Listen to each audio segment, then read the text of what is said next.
The year 722, 300 starving Spanish outcasts, hiding in a cave, faced an Islamic army of over 100,000 elite warriors.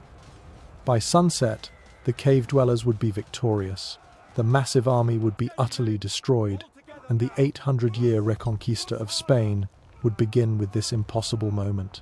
Think about this ratio: 1 defender for every 333 attackers. The fate of Christianity in Europe hung by a thread in a remote Spanish cave. By the end of this video, you'll understand how physics, faith, and pure desperation combined to create the most lopsided victory in medieval warfare. You'll discover the secret weapon that turned mountain stones into guided missiles. You'll learn why the Muslim commander's fatal mistake doomed his entire army before the battle even began. And you'll understand how a disgraced nobleman's cave hideout became Christianity's last stand in Western Europe. Picture this: water dripping on limestone, the smell of fear and determination thick in the air. These weren't knights in shining armor. They were shepherds, fugitives, and broken nobles who had lost everything. Their leader, Pelayo, was a wanted man with a price on his head that could buy a small town. Now imagine the approaching army, dust clouds visible for miles, drums echoing through valleys like thunder, battle-hardened veterans who had conquered from India to France, armed with Damascus steel and composite bows that could kill at 300 yards.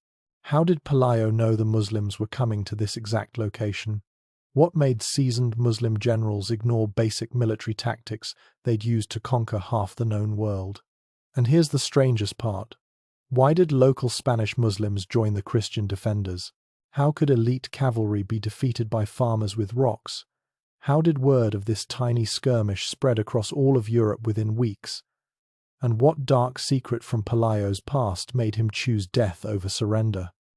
To understand how David defeated Goliath with geography instead of a sling, we need to go back 11 years to when Islamic armies first crossed into Spain. If you're fascinated by history's greatest underdog victories and the battles that changed the world, hit that like button and subscribe for more epic war content. Ring the bell so you never miss our deep dives into history's most incredible military moments. Now, let me transport you back to 8th century Spain. The year 711 changed everything. In just 2 years, the mighty Visigothic kingdom of Spain, which had stood for 3 centuries, crumbled like sand. Islamic armies swept across the Iberian Peninsula with stunning speed, crushing every force sent against them. City after city fell.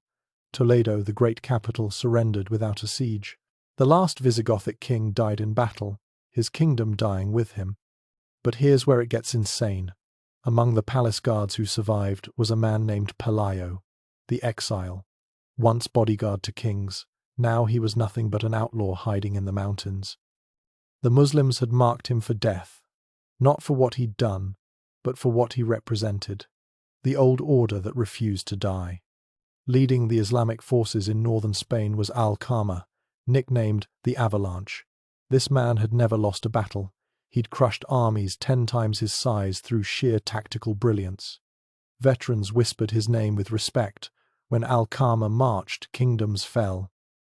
Yet the real power in the north was Munuza, the pragmatic Muslim governor who wanted peace. He understood something Al-Qama did. The mountains of Asturias were different. These weren't the plains of Syria or the deserts of Arabia.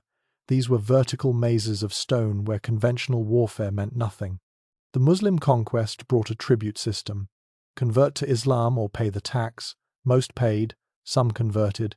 But in the mountains of Asturias, Pelayo said, no. This wasn't about money. The tribute was symbolic, affordable even for shepherds.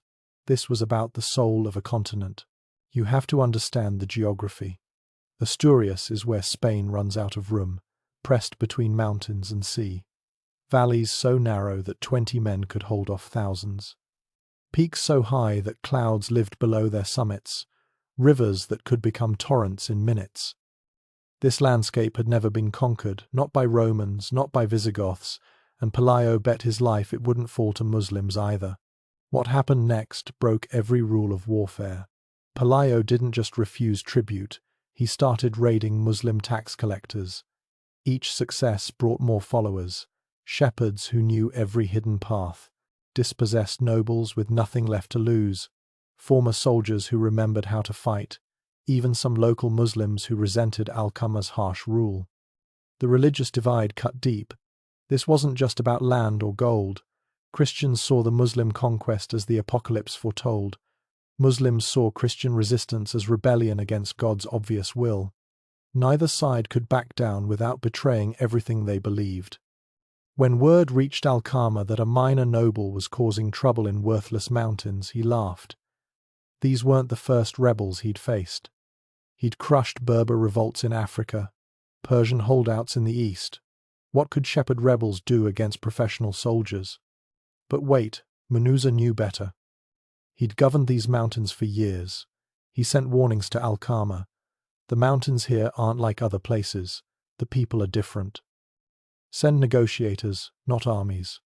But Al-Qamar had orders from Damascus. Crush all resistance.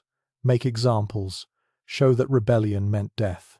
When Al-Qamar received orders to crush the rebellion, he laughed.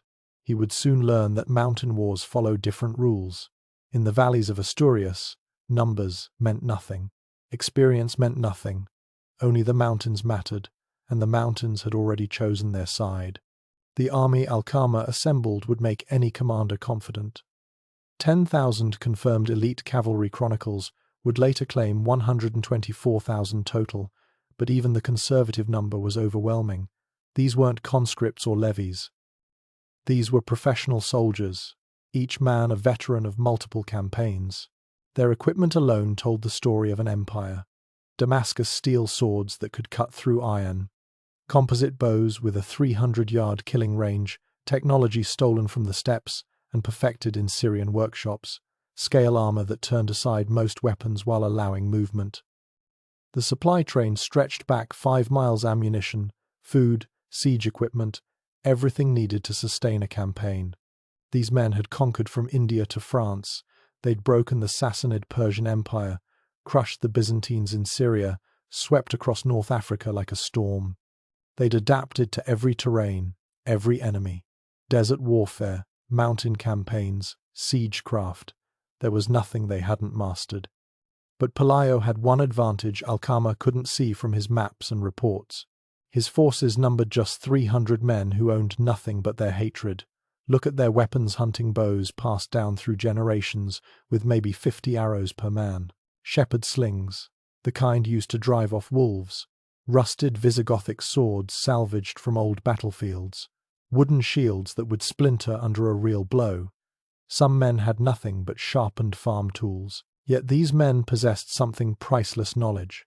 Every cave in these mountains, every goat path invisible to lowlander eyes, every loose stone that could trigger a slide. They knew which valleys flooded in rain, which passes became wind tunnels, where echoes could make 10 men sound like 100. This was their landscape, carved into their souls through generations. Remember this number. For every defender, 33 attackers would enter those mountain passes. The approach march built tension day by day. Al-Qamar's army moved north from Leon, confident and organized. Day 1, perfect Roman roads, singing soldiers, high morale. Day 2, roads became paths, songs became muttered complaints about the narrowing valleys. Day 3, paths became goat tracks, complaints became nervous silence. Then the rains came, and everything changed. Mountain rain isn't like plains rain. It turns paths into torrents, solid ground into sliding mud. Armor became a curse, weighing men down. Horses slipped and fell, taking riders into ravines. The supply train bogged down, separating from the fighting units. What should have been a 3-day march stretched to 10 days of misery. But here's the detail that changes everything. Pelayo's men were watching. They knew exactly where the Muslims were. Every single day. They left messages. Mutilated Muslim scout bodies arranged to be found at dawn. Arrows fired from impossible positions, killing officers. Rock slides that seemed natural, but happened too precisely to be coincidence. Psychological warfare at its most primitive and effective. By the time Al-Qamar's force approached Covadonga, They were exhausted, paranoid, and strung out in a valley that kept getting narrower. The drums that had announced their power now echoed off canyon walls, becoming a sound of doom. The cave selection wasn't random, it was chosen for acoustics and angles. The cave of Covadonga sat like a fortress designed by nature, approached by a single narrow path with a killing drop on one side and a cliff face on the other. The cave mouth itself, 40 feet up the cliff face, accessible only by scrambling up wet limestone while exposed to missiles from above. Inside, natural chambers that could hold hundreds. Fresh water from underground springs. Multiple exits known only to locals. But most importantly, the acoustic properties war cries from inside were amplified and directed down the valley, making defenders sound like thousands. And then came the sound that haunted survivors forever: Christian war songs echoing from that cave mouth, growing louder as Muslim forces approached. Ancient Visigothic battle hymns mixed with local mountain calls, creating a wall of sound that seemed to come from the rock itself. As Al-Qama studied the approach, his Berber mountain troops warned him. These weren't their mountains, but they recognized a trap. The valley was a funnel, the cave was bait. This whole thing screamed ambush, but Al-Qama had orders and a reputation. No rabble in a cave would make him retreat. As dawn broke on the day of battle, both commanders made choices that would echo for 8 centuries. Dawn revealed a valley transformed into a weapon. Morning mist clung to the slopes, hiding the upper reaches where Pelayo's men waited. The Muslim army, magnificent on open ground, found itself compressed by geography into a serpent of steel and flesh, winding through an ever-narrowing passage. Picture yourself in that column. You start at the valley mouth, where 2,000 men can stand abreast. March forward for a mile, and it's down to 200. Another half mile, and barely 20 men can stand shoulder to shoulder. The final approach to the cave, single file, with death drops on one side and sheer cliff on the other. This is where Al-Qama made his fatal error. Any competent general would recognize this as a killing ground and refuse engagement. But Al-Qama saw only rebels in a cave, not the trap nature had built. His pride demanded these peasants face justice. He ordered the advance. First contact came from shadows. Arrows launched from positions impossible to spot, finding gaps in armor with suspicious accuracy. Officers fell first, men marked by their better equipment and confident bearing. Each death forced a pause, a bunching up of forces that made them better targets. What happened next defied every rule of medieval warfare. Instead of retreating to better ground, Al-Qama responded with overwhelming force. "Send the Berber mountain troops," he commanded. These were his specialists, men who'd grown up in the Atlas Mountains, who should have been able to handle this terrain. The Berbers advanced skillfully, using cover, moving in bounds. They reached the base of the cliff below the cave. That's when they heard it. Pelayo's voice, amplified by cave acoustics, delivering a speech that chroniclers would record in a dozen versions. Men of Asturias, today we stand not just for ourselves but for every Christian in Iberia. Today these valleys will run red with the blood of invaders. Today we restore the kingdom of our fathers. Trust in Christ and in your strong right arms. Death to the enemies of God. The Muslim herald stepped forward with the ultimatum. Submit, convert, or die. Standard terms that had worked across 3 continents. The response came not in words but in action. An arrow that took the herald through the throat, followed by a shower of stones that sent the Berber vanguard scrambling for cover. Now you understand why Al-Qama's generals had begged him to avoid this fight, but it was too late to withdraw without losing face. The first charge involved 1,000 men compressed into space meant for 50. Imagine the physics-armored soldiers pressed together so tightly they couldn't raise weapons properly. Those in front couldn't retreat, those behind couldn't stop pushing forward. The mass of humanity became its own enemy. And this is where it gets absolutely brutal. As the Muslim forces bunched up below the cave, struggling to deploy in the narrow space, Pelayo's men began their work.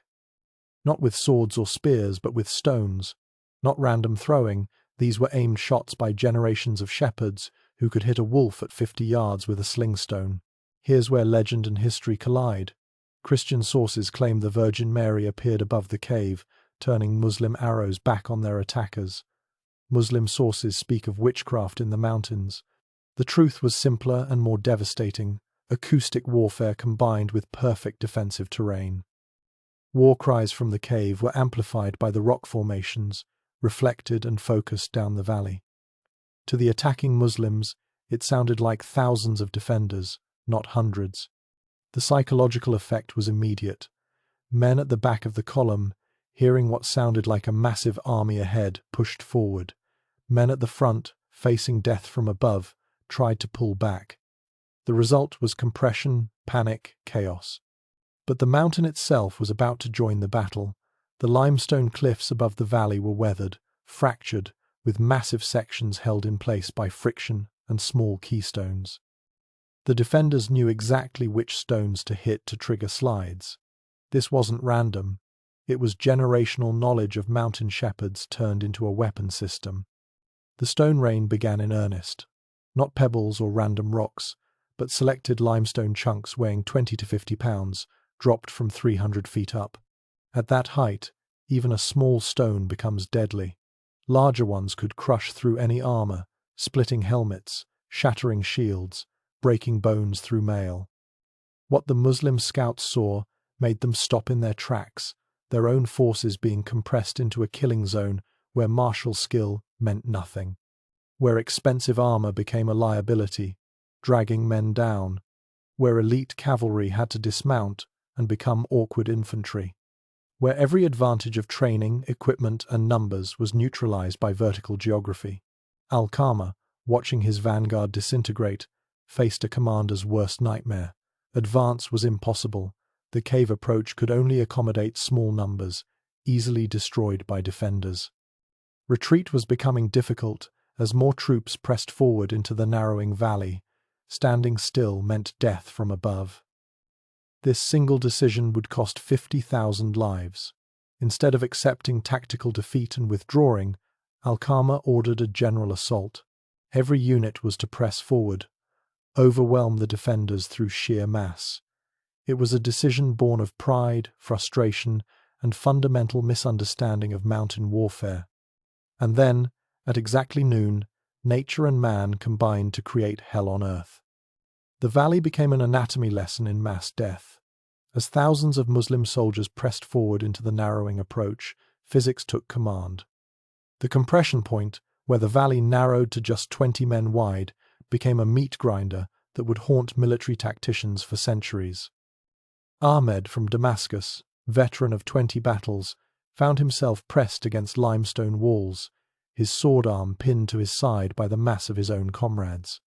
He couldn't lift his weapon, couldn't retreat, couldn't even fall when struck. Men died standing up, held vertical by the press of bodies. The physics of mass panic in confined spaces turned elite soldiers into victims. As stones rained from above, instinct demanded retreat, but retreat was impossible. The column had become a single organism, 10,000 men long, capable only of pressing forward into death. Those at the back, unable to see the slaughter ahead, kept pushing. Those at the front, watching comrades crushed by falling rocks, tried desperately to turn back. But then came the first reversal. Pelayo himself led a countercharge from the cave. Just 30 men, but 30 men attacking downhill into a packed mass that couldn't maneuver. They didn't need to be skilled warriors. They just had to push, stab downward, and let gravity and compression do the killing. The front ranks of Muslims, already dying from stones, now faced steel from the front while being pushed by their own forces from behind. In 10 minutes, 2,000 men became 200. The narrow approach was carpeted with bodies, creating obstacles that made the compression worse. Men climbing over their dead comrades became easier targets. Blood made limestone slick as ice. The killing funnel had become a literal funnel of the dead. What followed was not battle but geographic execution. The limestone ammunition Pelayo's men had gathered wasn't random debris. These were selected stones, tested for weight and balance, stockpiled at specific points along the cliff tops. 50-pound chunks that could be rolled to the edge and tipped over with a wooden lever. Consider what 50 pounds of limestone does when dropped from 300 feet. Impact velocity reaches 60 miles per hour. The kinetic energy is equivalent to a modern artillery shell. Damascus steel meant nothing. The finest armor from Toledo's forges crumpled like parchment. Men weren't just killed, they were pulverized. The sound alone broke spirits. Limestone on steel creates a bell-like ring that echoes through valleys. Multiply that by hundreds of impacts per minute. Add the wet crunch of stones meeting flesh, the screams of the dying amplified by canyon acoustics, and you have a soundscape from hell itself. Survivors spoke of covering their ears, of the noise driving men mad. From his command position, Al-Qama watched his army disintegrate. His bodyguard formed a shield roof above him, but even that couldn't stop the geology-turned-artillery. He saw his finest units, men who'd broken Byzantine shield walls and Frankish charges, reduced to cowering figures trying to shelter under corpses. Statistical shock tells the story. In the first 10 minutes of the stone storm, Pelayo's 300 men inflicted 2,000 casualties without losing a single defender. The ratio had flipped. Instead of 333 attackers per defender, it was now 7 defenders for every attacker who could actually reach the cave mouth. But wait, the real shock was yet to come. This wasn't even the main attack. This was just the preparation. The few Muslim soldiers who reached the cave mouth found hell's antechamber. The approach required climbing wet limestone while under constant missile fire. Those who made it faced fresh defenders fighting from above the perfect killing position. Pelayo's personal combat became legend. 3 named opponents fell to his sword.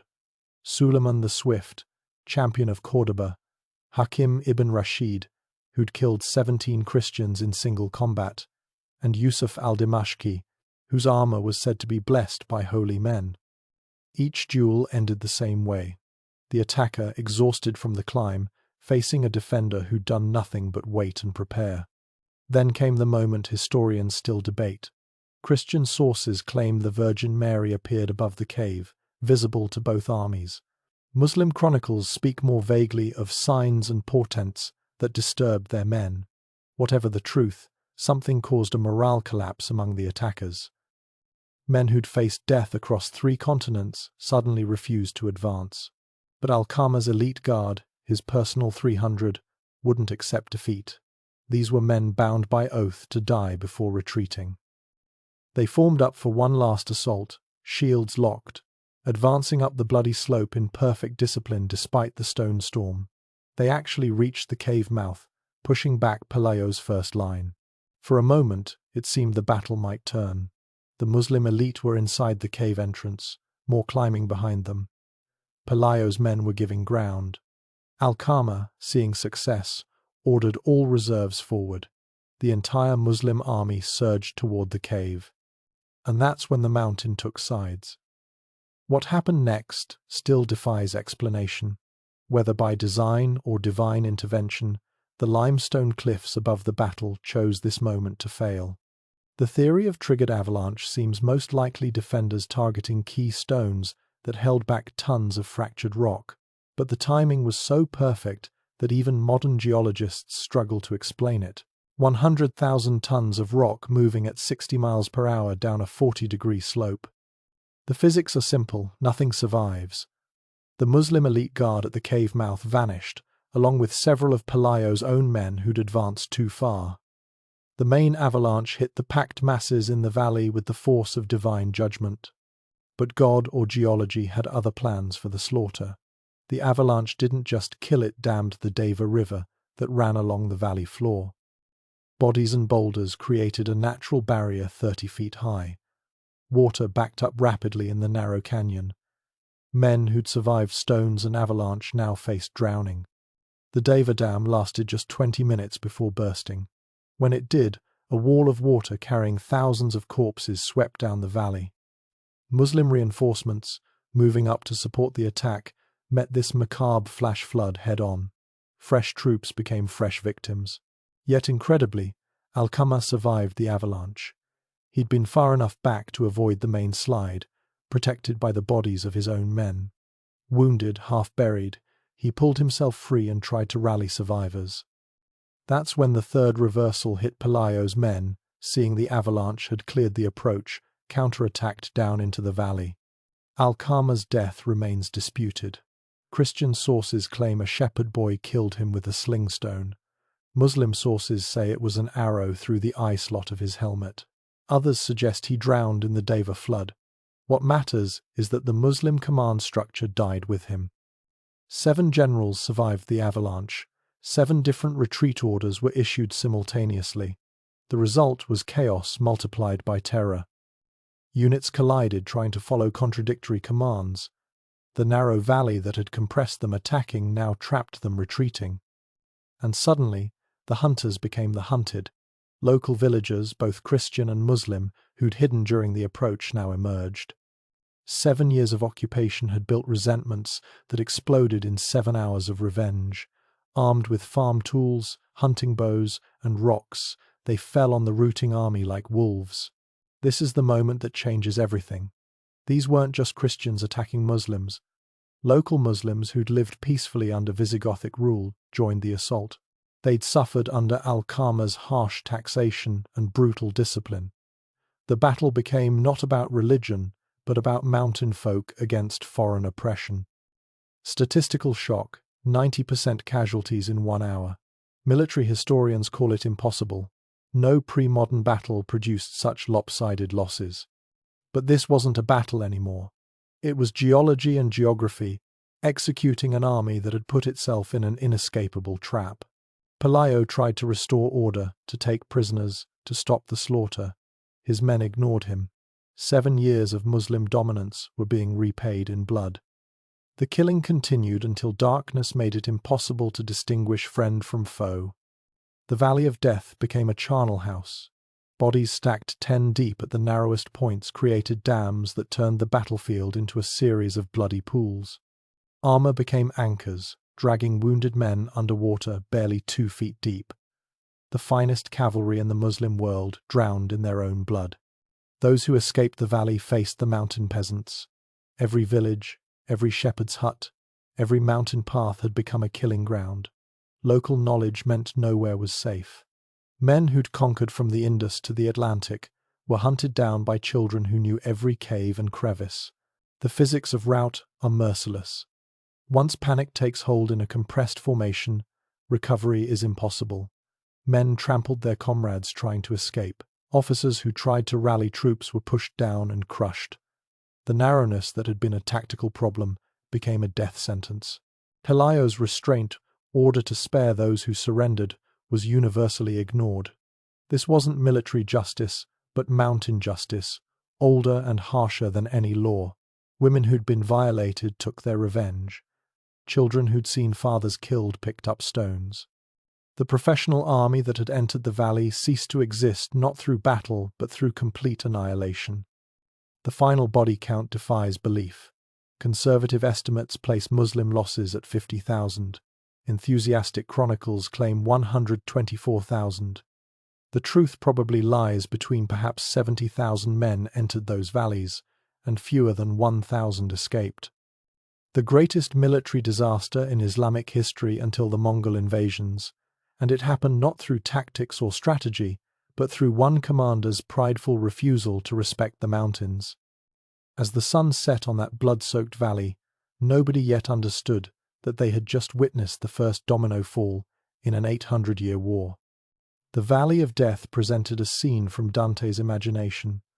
Bodies stacked 10 deep at the compression points created grotesque monuments to tactical folly. The narrowest section of the approach had become a dam of the dead, forcing the Deva River to carve new channels through banks of corpses. 3 Muslim soldiers survived to tell the tale, 3 out of tens of thousands. They'd lived by hiding under the dead, breathing through gaps in the corpse pile, while Christian peasants methodically checked for survivors. Their accounts, preserved in Cordoba's chronicles, provide our only glimpse from the losing side. The mountains fell, one survivor testified. Allah turned his face from us.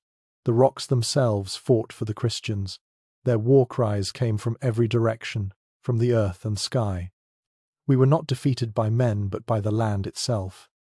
That evening, Pelayo stood among his exhausted men and delivered a speech that would echo through centuries. Today, we have proven that free men in their own land cannot be conquered. Today, we have shown that faith and mountains are stronger than all the armies of the Caliphate. Today, the Reconquista begins. But the victory nearly turned to ash when scouts reported a second Muslim army approaching. Munuza, the Pragmatic governor, had mobilized regional forces when he learned of Al-Qama's march. 5,000 fresh troops, moving carefully, learning from the morning's disaster. Pelayo's men were exhausted, low on ammunition, many wounded. What nobody expected was the Muslim governor's next move. Munuza reached the outer valleys, saw the carnage, and made a calculation that would define the next century. He ordered full retreat, not from cowardice, but from wisdom. The mountains had chosen their champion. The cost of conquest would exceed any possible benefit. The news spreading became its own phenomenon. From shepherds' songs to royal courts in 4 weeks, the story grew with each telling. 300 became 30. 10,000 enemy dead became 180,000. By the time word reached Paris, Pelayo had become a new David, anointed by God to hold back the Islamic tide. Christian response across Europe was electric. For 11 years, Christendom had watched Islam's seemingly unstoppable advance. Constantinople besieged, France invaded, Italy threatened. Every victory fed the narrative of divine judgment, of Christianity's failures being punished. Covadonga shattered that narrative. If Spanish shepherds could destroy the Caliphate's armies, then God hadn't abandoned his people. The casualty analysis reveals the truth behind the legend. Real numbers, perhaps 300 defenders versus 20,000 attackers, not the chronicled 180,000. Losses: 5,100 Christians, 15,000, 18,000 Muslims. Still the most lopsided victory in medieval history, achieved not through military genius but through perfect use of terrain. The cave transformation began immediately. From desperate hideout to sacred shrine in a single day, Pelayo's men built the first crude altar where they'd made their stand. Within a year, pilgrims were arriving. Within a decade, the cave had become the spiritual heart of Christian resistance in Iberia. Political aftermath moved swiftly. The surviving Asturian nobles, many who'd hidden during the fighting, now emerged to crown Pelayo at Cangas de Onís. The ceremony was modest. No crown existed, so they used a circlet of mountain flowers. But the symbolism was powerful. Christian kingship had survived in these mountains. The military aftermath established patterns that would define the Reconquista. Munuza ordered a no-go zone around the Asturian mountains. Muslim garrisons pulled back to defensible positions in the plains. The economic cost of mountain warfare against determined defenders simply wasn't worth it. Let the Christians have their rocks and caves. But here's where it gets insane. This withdrawal created a power vacuum that Pelayo exploited brilliantly. Each abandoned Muslim outpost became a Christian stronghold. Each retreating garrison left behind weapons, supplies, even sympathizers. The kingdom of Asturias grew not through conquest but through strategic retreat by its enemies.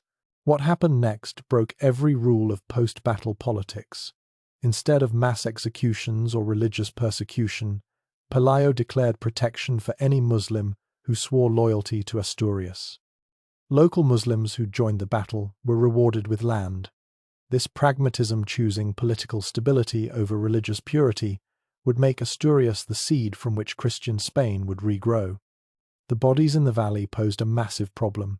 Tens of thousands of corpses in a narrow space, summer heat approaching. Disease could destroy the victors as surely as defeat. Pelayo ordered mass cremations, but the sheer number overwhelmed any attempt at disposal. In the end, they sealed the narrowest part of the valley with stone walls, creating a massive ossuary. The wall of bones stood for 3 centuries before earthquakes finally buried it. The immediate military consequences were seismic. The myth of Muslim invincibility died in that valley. If geography and determination could defeat the Caliphate's best, then reconquest was possible.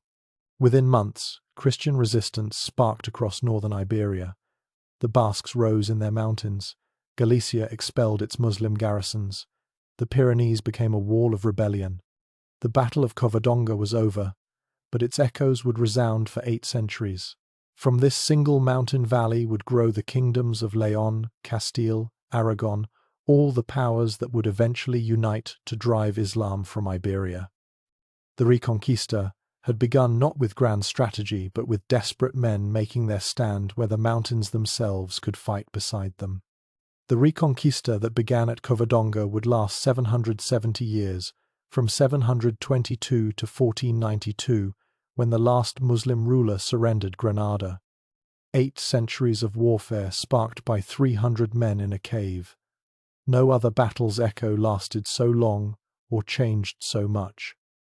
The myth grew with each generation's telling. By the time Alfonso X wrote his chronicles, Pelayo commanded angels, the Virgin Mary personally guided Christian arrows, and 187,000 Muslims died in divine flames. The reality desperate men using terrain intelligently became less important than the symbol. Covadonga proved that the impossible was possible if you fought on ground of your choosing. Military lessons from Covadonga echo through history. Thermopylae taught the same truth: terrain over numbers. Agincourt reinforced it. Technology means nothing in the wrong place. Modern Afghanistan proved it again. Superpowers die in mountains when locals know the ground. Every insurgency studies Covadonga, not for tactics but for the strategic truth. Pick your battlefield and geography becomes your greatest ally. Religious significance transformed a cave into Spain's spiritual heart. The shrine of Covadonga draws millions of pilgrims. They come to see where Christianity's retreat ended and advance began. The cave that sheltered 300 desperate men now shelters the idea that faith and determination can overcome any odds. Here's the detail that changes everything. Covadonga created Spanish national identity. Before 722, there were Visigoths, Romans, Celts, Iberians. After Covadonga, there were Spaniards. The battle created a people by giving them a shared story of resistance, a common enemy, and a sacred starting point. Modern Spain traces its birth to that cave. Modern parallels proliferate. Every insurgency, every resistance movement, every underdog military studies Covadonga. Not for specific tactics, nobody fights with slingstones anymore, but for the principles. Make the enemy fight where their advantages disappear. Use terrain as a force multiplier. Turn apparent weakness into strength by choosing your battlefield. The numbers debate continues among historians. Were there really 300 defenders or 3,000? Did 10,000 Muslims die or 100,000? But focusing on exact figures misses the point. What matters is the ratio, a tiny force defeating a massive one through intelligent use of geography. Whether 1 to 33 or 1 to 333, the principle remains: terrain can trump numbers. This is where legend and history collide, and both are true. The legend inspires God fights for the righteous, faith moves mountains. The history teaches, know your ground, use every advantage, make the enemy fight on your terms. Both lessons matter, both shaped 8 centuries of warfare. The philosophical weight of Covadonga transcends military history. When defeat is not an option, when your back is against the wall or deep inside a cave, impossible odds become irrelevant. You fight not to win, but because not fighting means ceasing to exist. That desperation, channeled through perfect terrain, creates miracles that echo through centuries. The human cost haunts any celebration. Victory built on bodies, kingdom built on bones. Tens of thousands died horrible deaths, crushed, drowned, hunted down. The Reconquista that began at Covadonga would claim millions more over 8 centuries. Glory always has a price measured in blood. 300 men in a cave changed history not through strength, but through refusing to kneel. They proved that empires could be stopped, that the impossible was possible, that sometimes the mountains themselves would fight for freedom. Covadonga teaches us that when your back is against the wall, or in this case, deep inside a cave, impossible odds become irrelevant. Sometimes geography is destiny. Sometimes, the rocks remember what men forget, and sometimes, just sometimes, 300 starving men in a cave can change the world forever.